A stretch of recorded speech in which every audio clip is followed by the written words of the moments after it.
Hey, what's up? I was browsing through my aspects when I decided to share what they're like while playing Diablo 4, the aspects.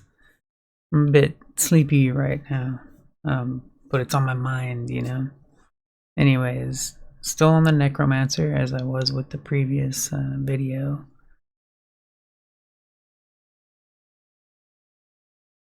One of my favorite things in this game is the little perks you get on gear when you start getting them. It doesn't take too long. It depends on your luck, really. Uh, but I don't know. Anyways, once you start getting gear that has like this, the extra text at the bottom, like maximum number of skeletal mages is increased by 2. All these bonuses. Once you start getting them, kind of changes your playstyle as well. Can add to it or completely change it. Can support what you want. You know, it's pretty cool. There's a lot of interesting things like this helm I'm using and the gloves I'm using. I just have that on for fun mostly. They don't really boost my build or anything specifically. The bone spear thing is alright. It's okay. And so is this. The 25% chance to freeze enemies. It's pretty cool. Pretty cool. Don't do anything specific for my build though, which is just all pets. Go pets. But anyways, the aspects are pretty cool. So once you start getting this type of gear, you can also like extract the power from the gear and you save it in your inventory. Pretty cool. So I can't remember what level though. It does take a little while. It probably around level 30ish. I don't know. It takes a little while. Maybe I think it's level based before you actually unlock the occultist. I think it's level based. Otherwise it'd be story based. I don't even remember. I wasn't really paying attention to when you unlock it exactly. But probably around level 30. I do not remember. But anyways, it's pretty cool. It has similar things like the blacksmith, but it's all for the ability set stuff. Like you can actually salvage your mythic keystones. Mythic keys. They're like World of Warcraft mythic keys. You can actually salvage them, which is pretty cool. Like when you get too many and you start whatever, it's pretty cool. I like that you can salvage them. I didn't know that for a while. I was freaking selling them to the vendor. But yeah, so you can actually once you start getting into the aspects, once you start getting into this stuff, you unlock these bonus perks. You unlock them, and you can go to your Codex of Power, which has the available ones that you have unlocked, and it'll also tell you what dungeon to complete if you don't have it yet. But these are all like things that I can use on that specific piece of gear, as a chest piece. So rings and amulets can get a different aspect. They can't all have the same thing, which can make it a little interesting. Sometimes this doesn't have every certain thing that I could add to the chest piece. I don't remember. I haven't really noticed what specifically. It might be like, yeah, like this one I could use minions get damage reduction. And it's not like an unlockable here apparently, right? Just as one example. So some things, some of the powers you extract from gear you can actually use on a piece of gear you couldn't add it to through the thingamajig, the occultist.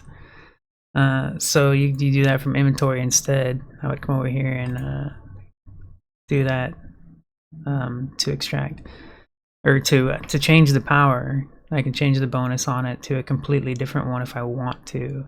I would not change this. I don't want to accidentally click on that and like, whoops. I could fix it. Anyways, the aspects are pretty cool though. I love the fact that you can like just plop a weapon in here and pull out the power, and then you can use it later. And just Like if you get a good yellow piece of gear or whatever, or you get like a good piece of gear like this, but you don't like the power that's on it, the little passive power, you just switch it to a different one. That's pretty cool. So I like saving them. I actually have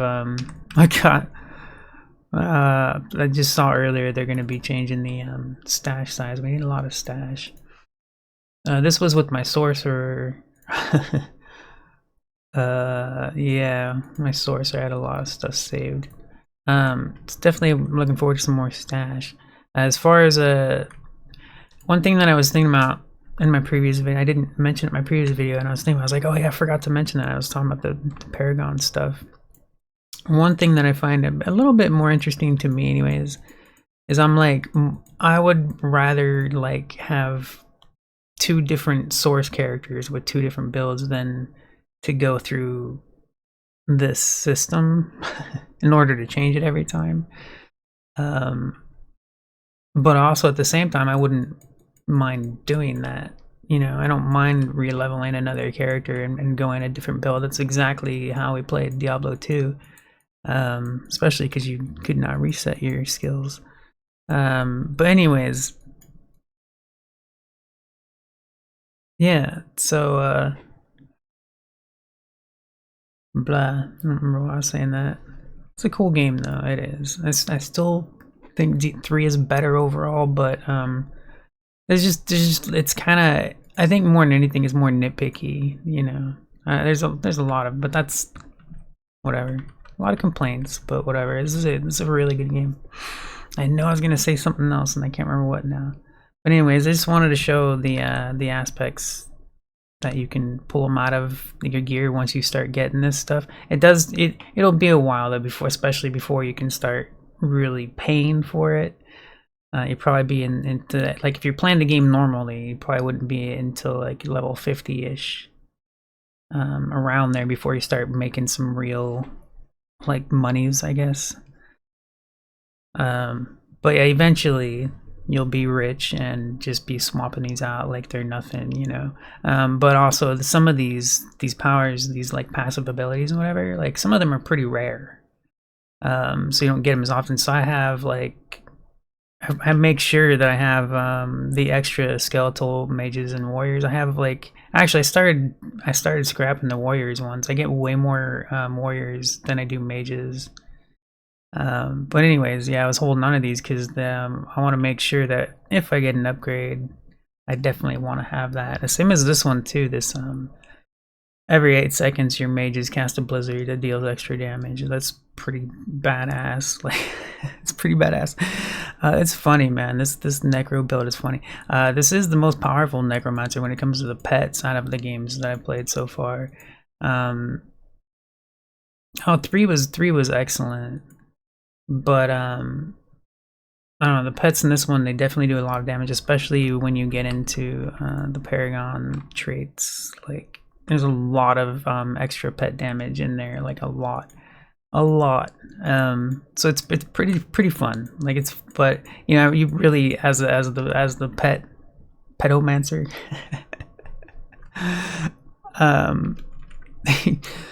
you don't do anything. Your pets do everything. I'll cast a curse. Sometimes I'll pop a bone spirit. It's pretty cool. The bone spirit's a badass spell. It does a crap ton of damage. It's really badass. But mostly I'll just drop a curse, and just sit back. It's funny, man. I was doing what is it called? World Tier 4 at level 67. I